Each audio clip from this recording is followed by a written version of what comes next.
On a planet spinning its way to damnation amidst the fear and despair of a broken human race, who is left to fight for what's good and pure? That's right, it's Handkerchief Dynasty, coming at you. Welcome one, welcome all. I am your secret professor, joined by my good friend and comrade in arms, the High Priest of Oilers Magic. How are you, High Priest? Pretty good. A little nervous, a little worried.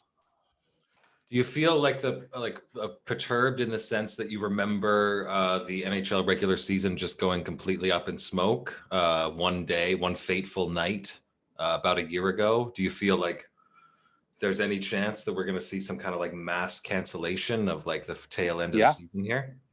Yep, I do.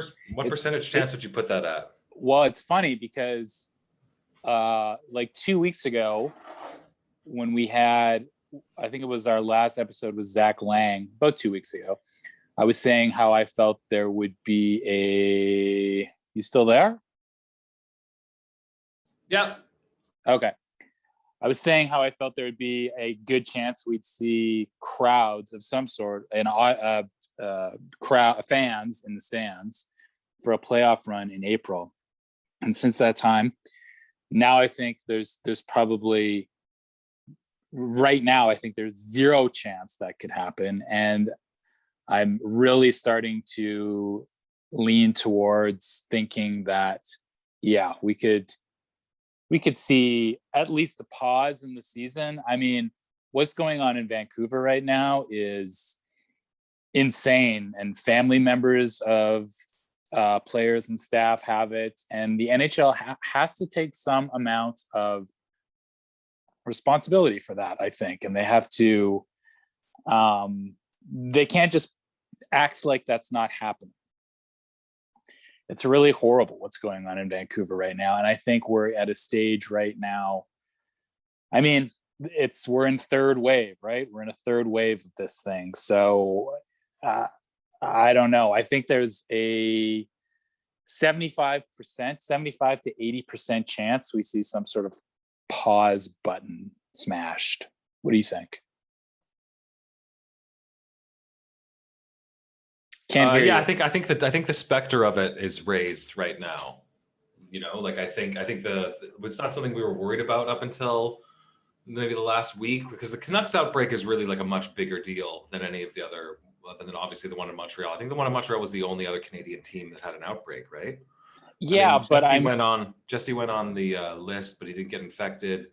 I mean, here's the thing though, right? Like, just because it's one team, like when it went through Buffalo, like Risto Ristolainen had it real bad. And I think when that broke about kind of how awful he had it.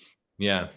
Yeah. And I mean, I don't really think how many teams are going through it makes as much of a difference as how devastating it is to that organization and to the hockey family that's part of that organization. You know, I think, I mean, there's no season. There's never been a worse season to be an NHL player, right? Like, especially like I think of those teams that are completely out of it at this point. Like, do they want to be out there, you know, putting themselves at any additional risk? I mean, obviously the protocols are pretty strict, but clearly with the number of players infected and the number of staff and whatnot affected at this point, it's a little fucked. It's pretty fucked up. Like it's not a good scene, man. No, it's not. I don't know. What do you think? What do you think the percentages are? The season is paused, let's say. I don't think the season's going to be paused. I think the percentage chance of like us not getting a 56 game schedule in, like let's say we get like a 40 game schedule in or a 45 game schedule, I'd put that at like 33% right now. I'd put it at like 1/3 chance. You know. So then if that happens, do we see a play-in round again? Or do they just kind of start? No, I think they'll do it with points percentage and stuff. Yeah. But well, you know, Montreal could finish pretty high if it ends up being points percentage. Yeah, see, I think that's I don't know. I almost think that they have to, if they end the season, and where you are that's it. I don't think the league revisits any sort of playing around or any sort of nonsense based on percentages or anything that we saw last year. I think they'll just call it, and then that's it. Kind of where you are is where you are. Yeah. Points percentages, like trying to figure out standings based on games that haven't happened is just, it's insane to me. And teams end up getting screwed one way or another. The easiest way to avoid that is to just have it, if the season ends early, just play it as it lies, sort of, I think. I think one thing that's happened because of these outbreaks as well is like we kind of all expected, and we had a taste of it this year. We expected this kind of heightened experience with like intensified rivalries with other Canadian teams, and the most intense NHL regular season ever. And in a way, we kind of had a taste of it, but now the wind has been taken completely out of those sails. Like, it's like as soon as the Montreal game was canceled for me, it was just like I stopped thinking about these rivalries in the Northern Abstraction.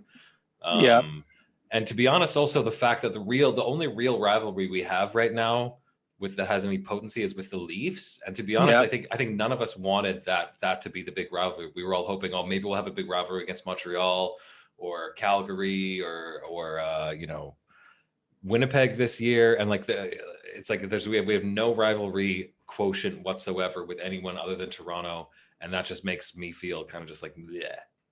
Kind of like that rivalry doesn't really excite me that much. It's more just like annoying.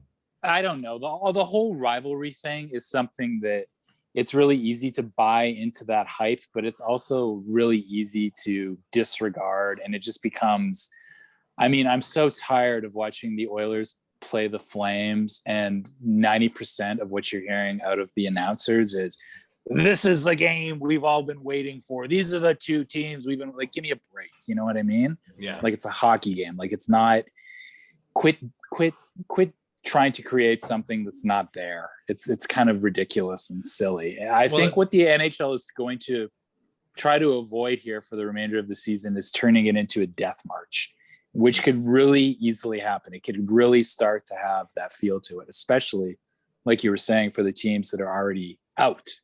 Because there's no way they want to continue to be, shuttled around the continent, exposing themselves in a pandemic. And, in prep, and for even the teams that are in it, the prospect of a bubble playoffs is looming larger and larger with every passing hour. And I don't think that's something that the players don't like. The players are not having fun right now. Like, let alone they're not. A bubble. No, and I'm pretty sure. Time. Like, am I correct in remembering that like nobody wanted a bubble for these playoffs, for the upcoming playoffs? That was like something that like the whole negotiations for this season were predicated largely on the understanding, first and foremost, that nobody had an appetite for a bubble again. Yeah. So I don't know. We'll see. I almost feel as though the season is in a more precarious spot than it was before the return to play last season. Because if it gets paused or shut down early and then it goes into a bubble, I think a lot of players might opt out. Yeah, they'll opt out, or they'll raise enough of a stink that it'll taint the playoffs. Well, for the league, and we're adjacent. We're adjacent to Taint right now. Yes, we're adjacent to Taint. Like, it's like we're getting very, very close to it. I wanted to ask you though, because like it made me think of this when you were talking about rivalries and what a ridiculous kind of like easy commentary it is to make. Yes. I feel like it's something we've discussed on the podcast, but not for a very, very long time. Like, it's probably been over a year since we've discussed the level of pablum in like hockey commentary and analysis. Sure. But like lately, I've just been like, I've been gobsmacked to a certain extent by like how ever present pablum and like paint by number analysis remains. It's really at the core of like hockey coverage and broadcasting. Like the number of cliches you'll just hear. It's like 80% cliche, 20% interesting analysis. Yeah. For me, sort of the hockey cliches are something that I love.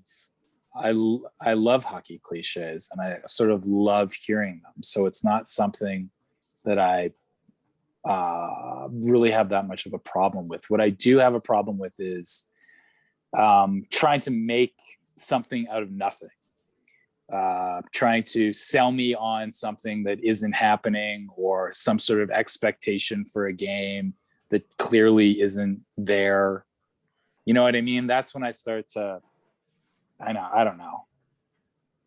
That really bothers me. The whole Edmonton Calgary thing. I mean, other than that one game where the game, right? The goalie fight game, that was it, right? There hasn't been a follow-up to that game. And how many games have we played since then against the Flames? Like a million, 8, 10.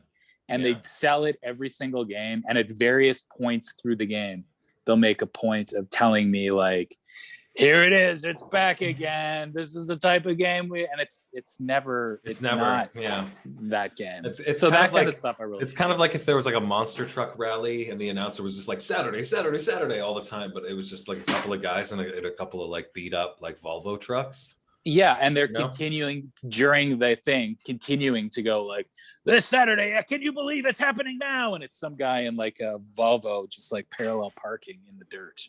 You know what I mean? It's like, it's fine. We showed up. We're watching the Volvo parallel park. Like, you don't have to, we're already here. We're watching this. You don't have to tell me it's something it's not.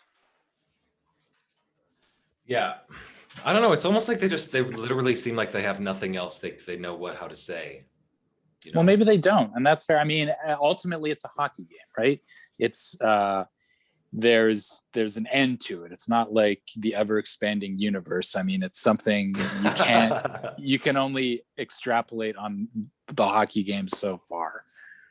So I don't know. Yeah. It's the hyperbolic treatment of these games that bugs me the most lately. Yeah, especially the Calgary games. I'm just tired of hearing it. Like, it's not happening. And again, like back into the pandemic and stuff. Like when we're going into these games against Ottawa, whatnot, it's like the announcers are going to be whatever they're going to be saying about the game. At this point, is going to ring kind of hollow because like nobody thinks like these Ottawa games, for example, are like that important or like in a way. We're starved for hockey. It sucks because we've had so many games canceled recently that we're getting less hockey than we're used to, less of the drip. But at the same time, like I feel like a lot of these games we're running out the regular season now will just have kind of like a weird like, should we be doing this type feeling almost? A death march feel. Yeah. Yeah, totally. I think so too. And I think that feeling, it's amazing how much like it increases exponentially, like almost with every puck drop, especially in markets where a third wave is happening. It's happening in Edmonton for sure. You really start to wonder, what's it going to take? Like all it takes is an outbreak, right? Like an outbreak on the team, and then you really regret that this happened, because I don't want anyone's families or any players or anything to get sick, especially right now, like right before everyone's supposed to be getting their vaccines. Like it's just such a drag to think about what's going on in Vancouver. And I don't know. It makes me wonder. I mean, the NHL's treatment of the pandemic, there's a part of me that feels as though there wasn't enough sort of steps. Like they didn't have measures in place to account for the pandemic getting worse at this point. It sort of feels like the NHL they were kind of expecting things to start to get just like steadily improved. Yeah, I'm not sure what they were expecting. It feels like they just kind of opened their doors, dropped the puck, and then they didn't really have a plan in place for if things were to get worse, Yeah. Like the way a bubble was essentially off the table. Like the way they talked about the bubble, it was like, that's not something we want to do again. That's like, well, yeah, but I mean, that's something you might have to do again. So you better make sure everybody's cool with it before you start, because like, it's not over. And I don't know. It's like they took out the glass behind the coaches. Like they've done these kind of middling things, but I don't think they really, but then there's another part of me that thinks, well, what else could they have done? Like what else? There comes a point where you're playing a team sport in the midst of a pandemic. And I mean, what are you going to do? Right? You have to gather a large group of people together. It's kind of a recipe for disaster, you know? Yeah. But I wish, even if just on paper, the NHL had been more proactive with COVID and stuff like that. Contingencies, maybe a few more contingencies, maybe contingency plans, because they really haven't, and they haven't said, like, I haven't heard a lot other than like the boilerplate game cancellations. Like, I haven't really heard a lot from the NHL about what's going on in Vancouver, or, like, you know what I mean? Like, it seems like it should be a bigger deal than what it is. Like, the Canucks are decimated right now. There's so many players on that team that have it. And with each of those cases, I mean, like the Risto Ristolainen story, I harken back to that. Like, it messed him up, but good. Yeah, it can do that. Yeah, it absolutely can do that. And right before these guys are supposed to get the vaccine, like, it's not a good story at all. And it really makes me question continuing, you know, like, there's games tonight in the Canadian market, and I don't know. Like, there's, in Alberta, cases are way, way up. And I don't think it's far too easy for me to imagine something exactly like what is happening in Vancouver happening in Edmonton.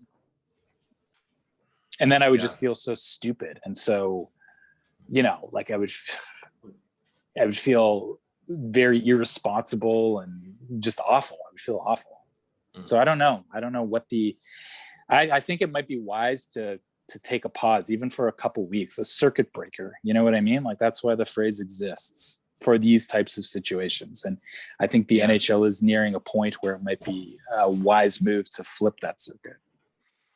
So, I mean, barring unforeseen circumstances, we're going back east again, which is weird. Like, after going out east and just spending a week there, not playing, then playing in Toronto and flying back to Montreal, we're going to Montreal and then Ottawa. What are your predictions, if any, for that rematch against Montreal? What was the last Montreal game? They creamed us, right? Oh yeah, of course. That was well, I expect a better game. 4-0. Yeah, it was 4 or 5-0, wasn't it? No, it was 4-0. 4-0. Well, I expect a better game than that. I mean, I think that treating it sort of, I mean, the way we treated that game after it happened was, I think, sort of the way the players treated that game while it was happening. So that's an easy enough thing to rally against. You know, you don't want to put forth that kind of effort again. I mean, we stack up well against the Canadians. We should beat the Canadians. We're playing great. The Oilers coming off an amazing win against Calgary. So I don't know. I expect us to win both of those games, but those feelings of expectation are definitely tampered down by a feeling of, I sort of wish that those games weren't happening at all, so I didn't have to watch them and enjoy hockey. Like, it feels wrong right now. Well, I mean, you look at our schedule from here on out, right? And it's basically like, we play, we have the game against the Canucks canceled. We play Montreal, Ottawa. Then we're supposed to play Vancouver, and then we play Winnipeg, Montreal, then another Winnipeg game. So we play Winnipeg 3 times, but we don't play Toronto again. And all of the rest of our games are against, like, Montreal, Canucks, and Ottawa. Right. And it kind of just seems like, in spite of the fact that normally I would be stoked to, like, watch the Oilers play teams below them in the standings and kick ass. It's like some things are more important than me watching the Oilers play, the Vancouver Canucks right now, kind of. Yeah. You know? Like, I look every time I see the Canucks on that schedule, and a part of me just feels bad. I wanted to ask you as well. I'm getting pretty fed up at this point with Zach Kassian. I'm looking at his contract. I'm looking at the number of years left. I mean, I don't think I doubt Seattle would take him in the expansion draft at this point. But, like, it's weird because when you have a player of his ilk who's a little overpaid, there's an understanding, you're paying a little bit of a premium because he brings some level of like physicality, etc. But do you think Zach Kassian's actually like protecting anybody out there right now? I think he's completely, I don't know. I think he's completely lost. I'm not sure. I don't know. Maybe he's really popular in the room. I get the sense that he's popular in the room, I suppose. Although, did you ever watch that video, that cameo video he made, where he's like, "Go Flames, go"? Did you actually see that? I never actually watched it. No. Yeah, you should watch it because it's one of the most messed up things I've YouTube? ever. Yeah, it's on YouTube. It's really messed up. Like it's really kind of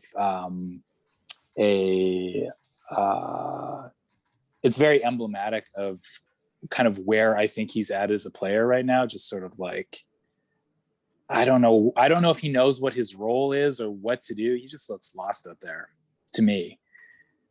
And I'm not sure. Well, but like, like the hockey rink is like not a super huge place. Like, I mean, he's been to that rink many times. I don't know how he's getting lost when he goes out there. Like, it should be a pretty familiar place. You should kind of know like the back of his hand.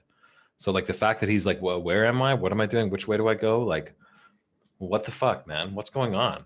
At a certain point, you gotta fish or cut bait, and I just don't see. Yes, it seems like we got some serious buyout contenders this summer, and he's one of them, quite frankly. Yeah, but I mean, that's unless you can get someone to take him off your hands. I guess I'm confused as to what happened to Zach Kassian, like where it all, like what went wrong there.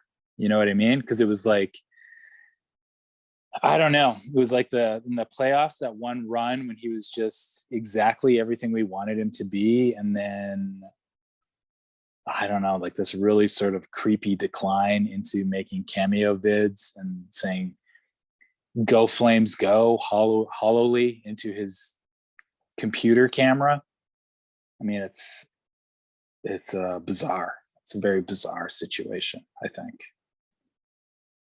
I wouldn't touch Zach Kassian with a 10-foot pole, is what I'm saying. How much do you get paid for a cameo video? Like $25 or something? Yeah, not much. Not much. And I know if I was in the room, I'd be like,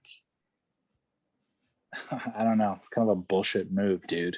You know what I mean?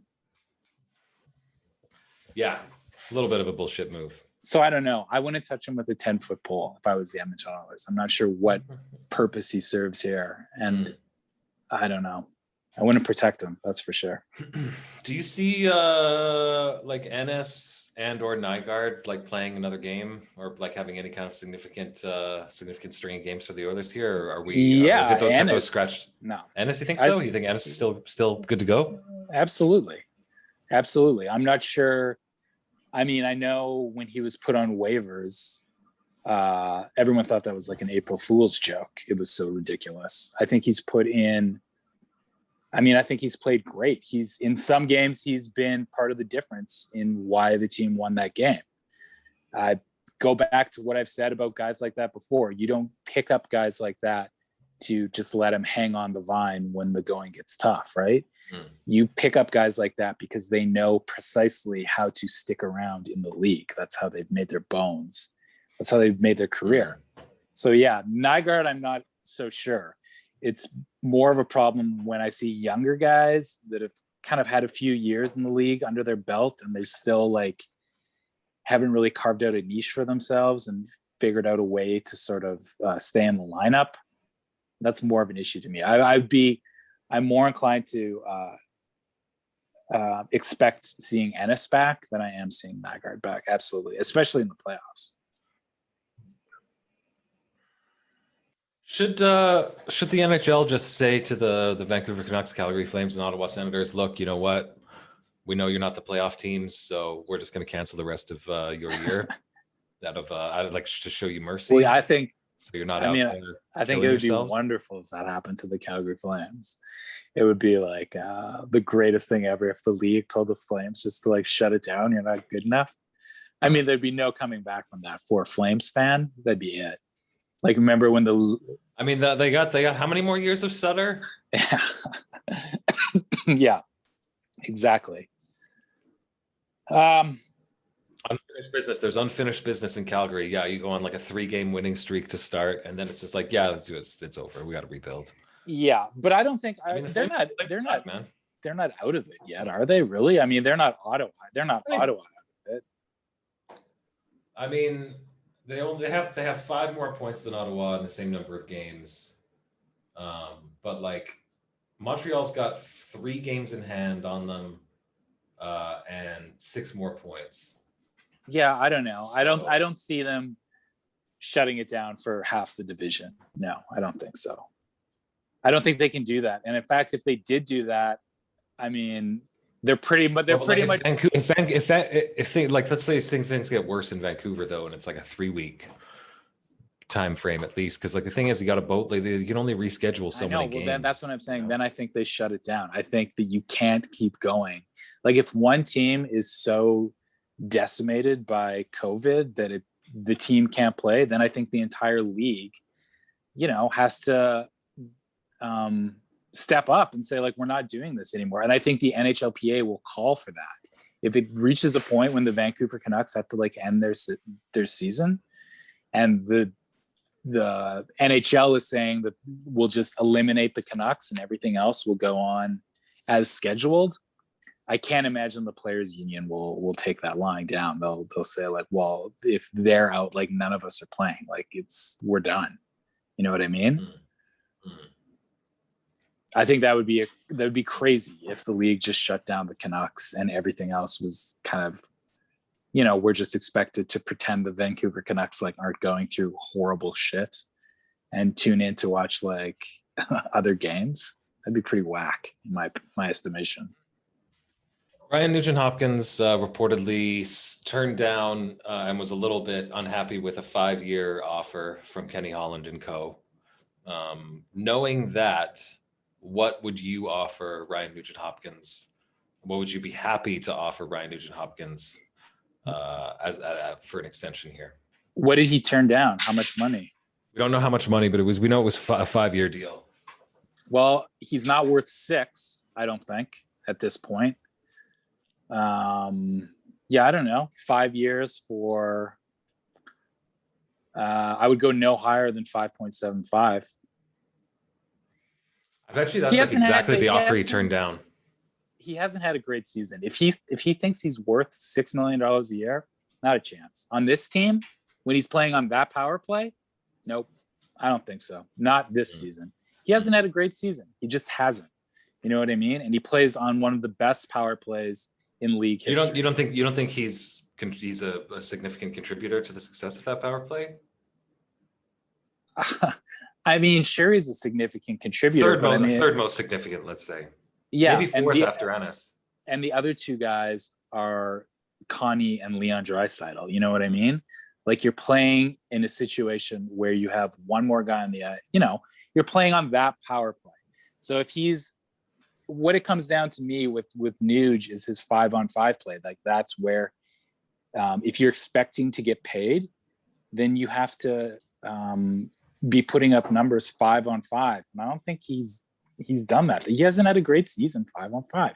He hasn't had, him and Yamamoto, I think, have been the 2 guys that have been a little bit absent 5-on-5. Yeah, Yamamoto's cooled down a lot. Yamamoto's not getting power play time though. So no. Yeah, you're right. Yeah, but he has cooled down a lot. I mean, those are the 2 guys that to me have kind of not lived up to my expectations. I thought they'd have much better seasons. Yeah, me too. But I don't know. This whole Nuge thing, like it's looking less and less. And to me personally, I've kind of felt for a while now that this Nuge thing isn't a slam dunk. Like I think there's the fact that he hasn't signed yet, the type of season he's having. Like there's a lot of factors in this negotiation to me that point to the organization, maybe, not holding on to Nuge. There's a lot. I mean, he's bait. There's a lot of teams that would love to have a guy like Nuge up. Yeah, we're not trading him this deadline though. So it's either he's. So we're going to trade him like a few days before free agency for like his rights. What do you mean? Well, I don't know. I just think he's not like a slam dunk. Like I don't think It's 100%. I don't think we move him before this trade deadline. No, absolutely not. But I don't think the Oilers having Nuge for another 5 years is a lock. Not by a long shot. There's way too much. I think those negotiations are pretty acrimonious. This is how I feel. Like, it hasn't been done yet, and there's been a lot of walking away from the table. Don't you think? To be honest, like 80% of the times we sit down and have dinner, one of us ends up walking away from the table with some acrimony at some point, though. So sometimes that can just be the way families work. I mean, I'm hoping he gets re-signed still. I don't think it's a slam dunk. I think I agree with you. I'm probably closer to your position, yeah, than I was. Like, how much what do you think? What do you think he's worth? What do you think that deal is? 5 years. What do you think? 5 years. How about 6.5? Ugh. Not a chance, my friend. 6.5 for a power play guy. Not me, friend. All right. How about 6.25? I would not go over 6 for his 5-on-5 numbers. Then let's do 6. Fine. Because it's probably going to end up with something like that, right? Yeah, I would go. No, I don't think it's going to go 6. I would say like 5.75 with an incentive laden contract for like 5-on-5 performance. Because I mean, you can't go into a negotiation thinking you're worth 6 if all of your points come on a power play with the 2 best players in the league. Like, that's insane to me. Yeah, you know, you're probably right there. Yeah, isn't it? You should be in on this negotiation. We should call up Kenny and get you in that room. You know, I'm having trouble disagreeing with you. So I actually think his representation would probably be pretty taken aback by your words. I don't think I could say what I'm saying with Nuge in the room. You know what I mean? I know what you mean. We should leave it there, though, bro. You got anything else for the young ones? Any news vis-a-vis the acolytes and their ascension into a semi-permeable apotheosis into the Northern Lights? Not really. I mean, I think it's a bit of a dark time right now in the kingdom. You know what I mean? Yeah. There's storm clouds on the horizon. Those like big, creepy, magic kind of like purple clouds that kind of boil up and then like rumble over the countryside. I think that's what I'm seeing right now. It's not good. So I just want everyone to continue being safe. You know, enjoy the hockey, but you know, spare thought for the Vancouver Canucks organization and their families and everyone involved with that team who's now having to deal with some real bad shit because of hockey and because of the fact that it's being played in a pandemic. So I don't know. I feel kind of down about the whole thing right now. Well, if you need to be cheered up, be sure to check out our first bonus episode on patreon.com/Handkerchief Dynasty, recorded with none other than the High Priest's mother herself. Yeah. It was a pretty good one. It was a lot of fun. I enjoyed that quite a bit. She's got amazing hockey stories too. Oh, we didn't even scratch the surface. Like as soon as we finished recording, my mom and I were texting, and there's so much where she was like, I should have talked about this. And I was saying that it is just lots. She's the best. My mom's we'll have her back soon. Yeah. You can follow us at Handkerchief DY1 on Twitter, or the High Priest of Oilers Magic is available at High Priest Oil. All right, well, let's leave it there, bro. I'll throw this up on the YouTubes, and thank you everyone for listening. And we'll check in again here in the next few days. I know we got some good guests coming up this week. And yeah, a lot of fun stuff coming out. Oh yeah, new mixtape is out too for the patrons as well. Sweet. I shot you a link for that too, High Priest. So you should have. Yes. Yes, you did. Okay, cool, everybody. Well, enjoy your Sunday. Be sure to avoid acrimony as much as possible, whether it's in your contract negotiations or in your personal or professional life, and remain in a state of cat-like readiness. And we'll catch you very soon. So long, folks. Bye-bye.